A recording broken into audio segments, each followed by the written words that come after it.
एक समय था जब हमारे पूर्वज गुफाओं में रहते थे, पेड़ों पर चढ़ते थे, फल और कच्ची सब्जियां खाते थे। इसके बाद कुछ समय बीता और उन्होंने धीरे धीरे जमीन पर चलना शुरू किया। वो जमीन पर जो मिले वो खा लेते थे। इसके बाद उन्होंने पत्थर को देखा, उसे तराशा और उसे औजार बनाया। और इसके बाद उन्होंने शिकार करना शुरू किया। वो मांस भी खाने लगे।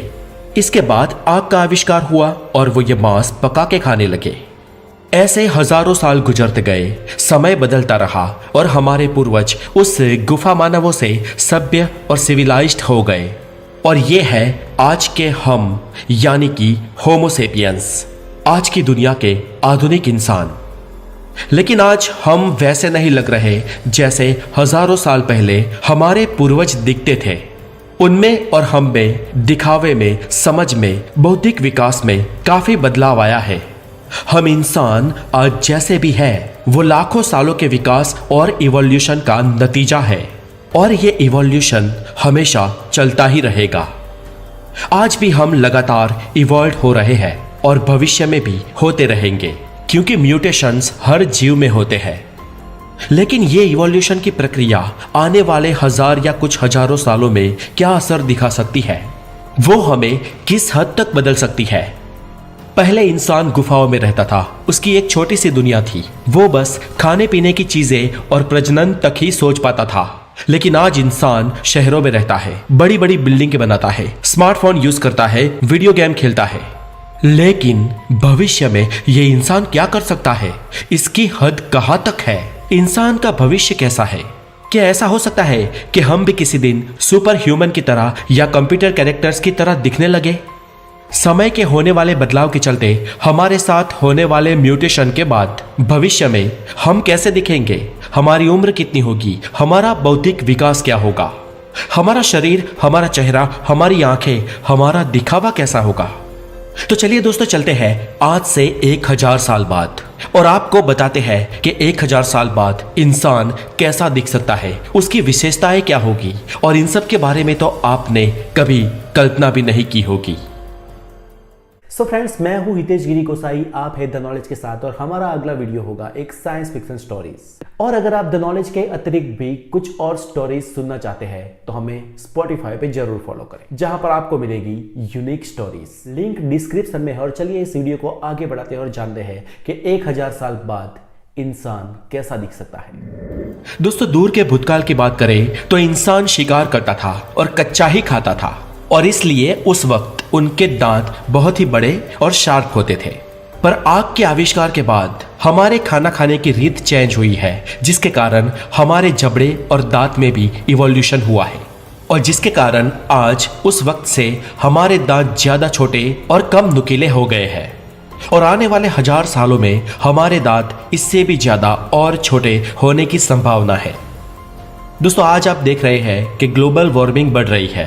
इसके साथ ही पृथ्वी के ओजोन वायु को भी ज्यादा खतरा है, जिसकी वजह से सूरज की डायरेक्ट किरणों का खतरा बढ़ गया है। और ये सब प्रक्रिया धीरे धीरे हो रही है, इसलिए धीरे धीरे हमारा इवोल्यूशन भी उसके मुताबिक होगा और इंसान के शरीर में और बदलाव आएंगे। 1000 साल बाद की बात करें तो पृथ्वी का तापमान और ज्यादा बढ़ने की संभावना है, और इसके चलते सूर्य की लगातार बढ़ रही यूवी रेडिएशन पृथ्वी पर सीधी गिरेगी, जिस कारण हमारी स्किन में भी इवोल्यूशन होगा और उसका रंग आज से भी और ज्यादा सांवला हो जाएगा, क्योंकि सूरज के खतरनाक रेडिएशन से हमारी स्किन हमें बचा सके।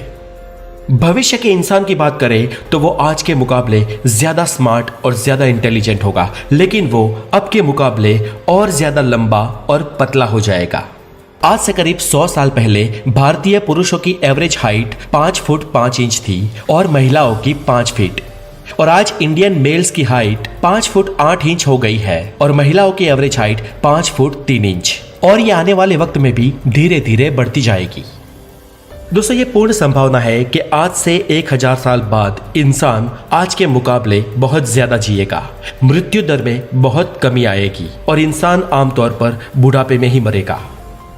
इससे आगे अगर बात करें तो दोस्तों, आज का युग इंफॉर्मेशन का युग है। नॉलेज पिछले बीते सालों में जितना नहीं बढ़ा, उतनी तेजी से आज बढ़ रहा है। अब इस नॉलेज और इंफॉर्मेशन का डेटा इंसानी दिमाग लगातार एब्जॉर्व कर रहा है, और इसके कारण हमारे दिमाग का प्री क्वांटम कॉर्टेक्स ये एक दिमाग का हिस्सा है जो दिमाग में पीछे होता है, वो आकार में इंक्रीज हो रहा है और इसी ग्रोथ के कारण दूसरे जीवों की तुलना में हम इंसान का दिमाग सबसे बड़ा है। सबसे बड़ा इन द सेंस हमारी बॉडी की तुलना में सबसे बड़ा। हाथी का दिमाग बहुत बड़ा है लेकिन उसके शरीर की तुलना में बहुत छोटा है, जबकि हम इंसानों का दिमाग हमारे शरीर की तुलना में किसी भी प्राणियों से बड़ा है और ये लगातार बढ़ता जाएगा, इसलिए भविष्य में हमारा दिमाग और बड़ा होगा। दोस्तों आज हम अगर बात करें तो रिप्लेसमेंट ऑफ ऑर्गन बहुत कॉमन हो गया है। शरीर के किसी भी ऑर्गन में अगर फेलियर होता है तो उस ऑर्गन को बदलने की सुविधा आज उपलब्ध है। ये फ्यूचर में और ज्यादा तेजी से बढ़ेगी और बहुत सारे कृत्रिम छोटे छोटे ऐसे ऑर्गन्स भी मिलेंगे जो इंसानी शरीर के डैमेज ऑर्गन्स को रिप्लेसमेंट करेंगे और ऐसे हम इंसान अपने शरीर के कई सारे ऑर्गन्स को रोबोटिक बना पाएंगे। फ्यूचर में इस बायोलॉजिकल नैनो टेक्नोलॉजी से इंसान के शरीर में कई सारे बदलाव भी किए जा सकते हैं जो इंसान को बेहद ही पावरफुल बना देगा और शायद हम आज के मुकाबले फिजिकली सुपर ह्यूमन भी बन जाए। दोस्तों एलन मस्क बोल रहे हैं कि हम 2030 के बाद मंगल पर इंसानी बस्तियां बसाने जा रहे हैं और दोस्तों मान लो कि अगर इतना जल्दी भी कुछ नहीं होता है फिर भी अगले 1000 सालों में ये पूर्णतः एक्सेप्टेबल है कि हम इंसान मार्स पर, मून पर और कई सारे और प्लैनेट्स पर भी अपनी कॉलोनीज बसा सकेंगे और भविष्य में हम जिस भी प्लेनेट पर जाएंगे हमारा शारीरिक और मानसिक विकास भी उसी प्लेनेट के वेदर के अनुसार होगा और अगर हम मंगल पे रहते हैं तो हम कुछ ऐसे दिखेंगे। आज से करीब 100-125 साल पहले हम इंसानों की औसत आयु 45 से 47 साल थी। तब मेडिकल साइंस भी इतना डेवलप नहीं हुआ था कि नए नए रोगों के साथ लड़ सके और बहुत सारी वैक्सीन्स भी अवेलेबल नहीं थी।